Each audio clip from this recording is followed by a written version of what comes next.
Can you walk us through kamusta po yung yung preparations natin at yung mga ginawa natin ng rehabilitation para sa mga areas natin dito sa complex? Oh, thank you for joining me today. Talagang that's the objective para mapakita natin lahat ng ginagawa natin dito sa Rizal Memorial Complex since early December. Wala pong humpay ito, walang tigil ito, walang Pasko, walang New Year.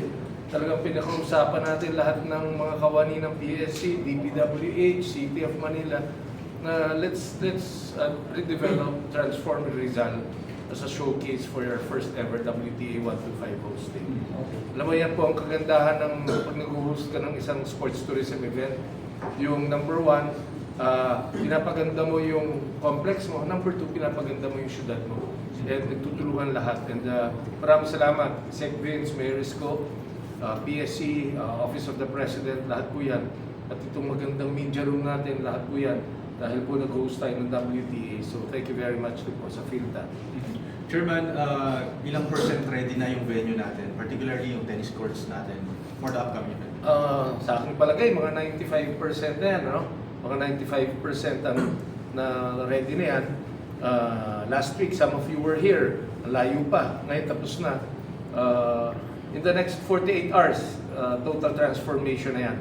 Pati yung entrance ng Rizal Memorial, fan zone, papunta sa tennis court, pati yung garden, kung saan yung nakita nyo kanina na lila landscape. So, yeah, 48 hours. The next 48 hours will be very good.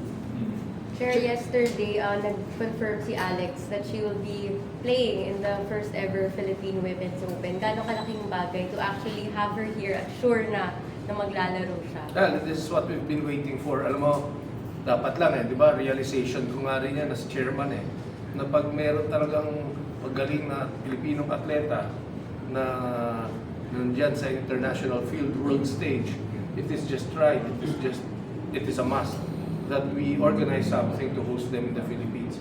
Ganyan rin naman yung request natin nung kay Senator Manny Pacquiao. Ganyan rin naman ang request natin pag naglalaro yung Gilas Pilipinas, yung Alas volleyball team. So, if there's an opportunity to host all our world-class athletes in the country, we will do that. Not just in Manila, but in Cebu, in the other parts of the country. Yan ang talagang program natin sa PSC. Matagal na, di ba? Yung Sports Tourism Showcase. So, talagang very, very excited lahat. Excited ang mga atleta, excited yung mga batang nag-tennis, excited. Ako, if I show you the list for request for tickets, para bang hindi na ako makahinga. Pero it's a good problem. We will try to accommodate everyone. That is why we added 2,000 seats. But iba-iba namang araw yan, iba-iba namang opportunity yan. And I'm sure you know, hindi lang naman si Alex ang masarap panoorin dyan at magandang panoorin dyan. These are world-class tennis players. Lahat po ng laro dyan sulit, lahat po ng laro dyan dapat panoorin. And we have to take advantage of this so that we can grow WTA in Manila. Siguro ngayon, 125, next year, 250, by 2028, 500 or 1,000 kung meron ganon, then it's really good for Philippine tennis. Chair, regarding sa accommodation and accessibility for the WTA 125, kamusta yung accessibility, particularly pa dun sa mga persons with disabilities na nais manood for this? Oo, mapapansin nyo, nung tinur natin kanina, talagang may mga ramps na yan. Talagang dito lang, paglabas mo ng media room, may ramp. We did not have that before. So lahat yan, kinonsider po natin, kasi everybody welcome. Now, as far as yung accommodations ng mga atleta, napakalapit po ng mga magagandang hotels dyan sa Mall of Asia. Maraming gustong tumulong, maraming gustong mag-host. So ayan, handa-handa na rin po yan.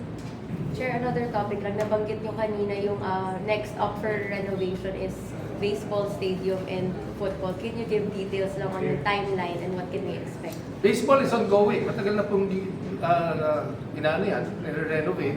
Pero inuna po kasi yung foundation sa ilalim because of yung earthquake readiness. No?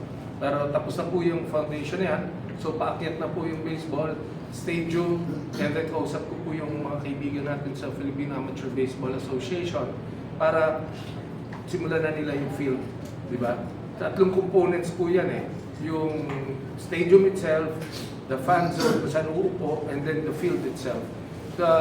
Yung field po kasi medyo critical yan because if we renovate the baseball field, can we coordinate with MMDA, can we coordinate with DPWH para ho baka magkaroon na rin tayo ng parang catch basin for flooding in Manila. So, yan ho, kausap namin ng DP, Sec Vince, kausap namin MMDA, Chairman Artes, para lahat yan, comprehensive na yung approach natin sa pagpapaganda.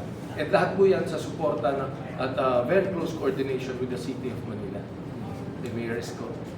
Chairman, another question. Given yung gravity ng magiging event natin sa WTA, yung venues na, ay yung facilities natin okay na. How about yung magiging daloy ng traffic natin dito? Because we're expecting a busy roads. Yes, handa po yung local organizing committee natin dyan sa security, lighting, parking policy, paano yung daloy ng traffic, from Vito Cruz to Adriatico. Lahat po yan pinaghahandaan natin when we are ready. Kasama po dyan yung relighting no, ng mga lamppost. Dito lang sa loob lang ng Rizal, there are 150 new solar lamps. Diba? Para lang safe lahat, mag-enjoy lahat. Kasi if games start at 2 p.m., ang alam ko may afternoon session. Yung afternoon session hanggang evening na yan. So we're ready for that. Chair, after po ng WTA, ano pa po ba yung mga international tournament na aabangan po? Sa February po, February 5 to 8 is the Asian Tour, yung golf. No, yan po yung gagawin sa Wakwak. Kasama naman po natin dyan, kapartner naman po natin dyan, NCAP. Huli ko nakausap si Sec Gen Bones Floro, mga more or less 90 international golfers na nag-register for this annual event. Magiging annual rin po ito. So, yan po ang ginagawa natin. If you notice, ang ginagawa po kasi natin sa PSC as an enabler, we really para bang encourage yung mga national sports associations, volleyball, football, tennis, golf, basketball, to really put together a hosting program. That's why in the next few months, meron ring championship sa Sepak Takraw, may World Championship rin po sa Sambo, may World Championship rin po sa Karate, meron rin po cycling. So, the last time we had a meeting with the NSTEA, yung organizing committee po ng mga sports na to, sabi namin, siguro lalabas nito mga once a month there will be a hosting. And it's good, it's really good for sports, it's good for tourism. So all out po yan. Kasama natin dyan, CHESA, DOT, PAGCORP, DBM, tsaka DILG, and the Office of the President, of course. Chair, earlier nabanggit niyo po yung pag-transfer ng Philippine Taekwondo Association nearby dun sa Ninoy Aquino Stadium instead of dito sa side ng Rizal Memorial. Can you tell us, ano po yung magiging laman nitong dito sa side naman ng ating RMC building? Ito sa side na yan, baseball, stadium yan eh. And for 30 years na dyan yung Taekwondo. Daming ginawang national athlete yan. Pero it's too small for them now. Kasi ang nangyari po, pinalaki yung mga foundation eh. Para nga for earthquake preparedness. So, it's too small for them. So, naghanap tayo ng lugar. Pina-identify ko yung dating bowling center that's more than 1,000 square meters. And na-identify namin na pag ginawa yan, pwede paglagyan ng bleacher. So, in partnership with PTA, the Philippine Taekwondo Association and PSC, tutulungan po kami for the funding of that. That is how we encourage NSAs now eh. Diba? Para they generate income, may pondong nilalaan yung PSC, pero dapat meron rin silang counterpart. And si Taekwondo, since it's a very successful or very professional organization, sabi nila, they're so excited because it will become a Philippine Taekwondo Center. And then I think we can do that in the next 8 to 10 months. Ma'am, going back to the Ayala, we saw what happened sa Melbourne. Even the Court 16 nila, Yes. the labor, was not enough to contain the fans of Alex Ayala. Pag nangyari po dito yon, mga Ascals of 10-15 years ago, mapunong-mapuno, how do you plan to? Yes. Isa po sa plinano na dyan is, di ba, beside the main court is the Dakudao. That's another 600 seats. And then, katabi naman po niyan is the baseball field. No? Na pag binuksan mo yung gate doon, nandun na rin siya. So all of that were really analyzing if we can, kung talaga mag-overflow, paglagay na tayo ng red wall dyan sa baseball field. No? And we can do that easily. But yes, nakita natin nga yung reaction ng crowd sa Melbourne. And at least nabigyan tayo ng idea na when fans are just so excited, talagang maghihintay ng ilang oras para lang mapanood nila si Alex. O masilayan man lang si Alex, hindi nga mapanood eh. Masilayan lang, makita mo lang dumaan. So yes, we're prepared for that. German, with regards na dun sa bagong media center natin, of course, this will be serve as a official venue na rin for PSA Forum and Taps Usapang Sports. So, anong kinagandaan nitong media center para sa amin lahat, ng mga hindi lang mga veterano, pati na rin sa mga papasibol pa lang ng mga sports writers and content creators? So ano yun eh, di ba? Siyempre, lagi tayo nag-invite ng mga VIP. Marami tayong mga bisitang ini-invite dito. So, nararapat lang na improve talaga natin itong facility na to. Long overdue. But talagang sinama na natin to dito sa hosting na to para naman any press conferences in the future, everybody can use this space. Lastly, of course, sa Phil Sports, tuloy-tuloy pa rin ba yung ating mga updates sa ating rehabilitation? Diyan yung Phil Sports swimming pool, pinapalawak pa yung athletes dormitory, and then could you share to us the updates din sa Phil Sports? No, good point yun. Yung swimming pool talagang world class na yan. Matatapos na siguro yan in 3 to 4 months. Yung lahat ng dormitories doon, tinatapos na po yan. Lahat po yan sa tulong at sa suporta ni First Lady Liza.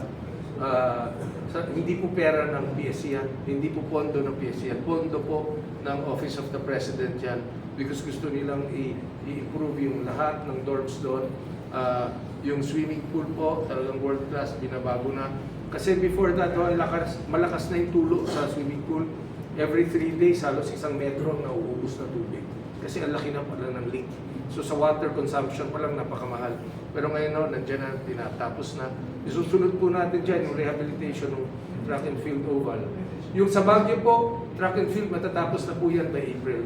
And nakatingin na ron ng PFF so that they can develop also Baguio as a football pitch for the regional training center. Chairman, are you at liberty to say how much yung total cost ng lahat ng mga Ito po sa Rizal. Higit kumulang pa mga 100 million including the hosting.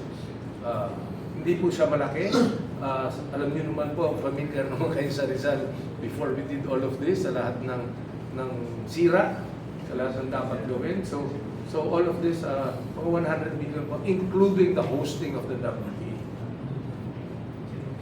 Chair, regarding dun sa na na-present previously na facade for the PSC Plaza dito sa harapan ng ating baseball and football center, anong updates natin? Tuloy po yan. Pag nakapagsara po tayo ng agreement with PFF, kasama po yung renovation ng football field, kasama po dyan yung football plaza.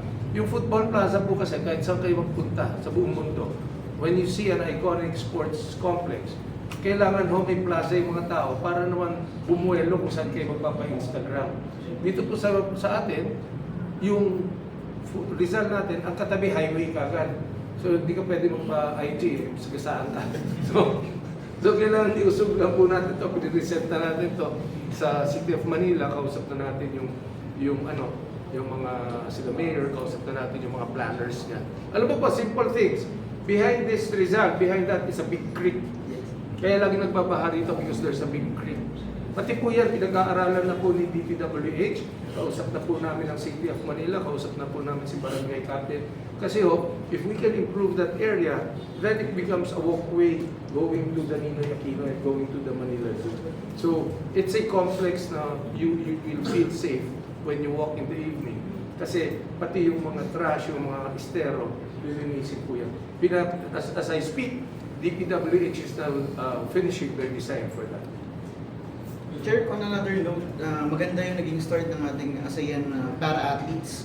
sa ASEAN Para Games ongoing. Several gold medals na as of yesterday. Today, may dalawa na rin tayo again from the swimming. How do you see ito magiging campaign overall? Well, last time, 6th place tayo and I think 23 golds. Ngayon, may 10 na yata tayo, kung di ako nagkakamali, 10 na. Wala pa yung chess. And sabi sa akin, ang chess easily 10 to 13 gold medals yan. So, you know, we supported all out our para Olympians and yung mga athletes natin, ano. All out yan. Kung anong support ang binibigay natin sa national athletes natin, we consider them as our national athletes too. So, kung ano yung mga extra allowance na binibigay natin sa pagpunta sa SEA Games, yun rin po ang binigay natin sa mga para athletes natin. So, sana magtuloy-tuloy at ma-break nila yung record nila last time. Chairman, yung boxing, tsaka sepak takraw, hindi tuloy-tuloy. Pinag-aaralan lang natin kasi may mga ibang aalis, di ba? Ang badminton, meron na kasi sila sa Antipolo, di ba? So pwede na. Kailangan i-renovate natin yung gymnastics kasi nga bumabaha dyan. So kailangan maayos natin yan. So all of that, pag pinag-aralan po natin yung result, actually divided siya into 3 or 4 zones. Lahat po nung nandito, nakikita nyo, dito yung pwedeng racket sports. Yung nandun po sa likod, pwede po nandun yung wushu, wrestling, judo, taekwondo, tapos dito po yung baseball, then yung football. So ganun, sinuzone lang po natin yan para mas madali rin, even for people to understand na kapag nakita niya, ito dito ang swimming, dito ang baseball, dito ang football. So all of that we are taking, studying kung paano natin minamaster plan so that yung ikot ng atleta at ng mga tao, when we open this up to the Filipino people, then maganda na siya talaga. Thank you! Thank you, Chair.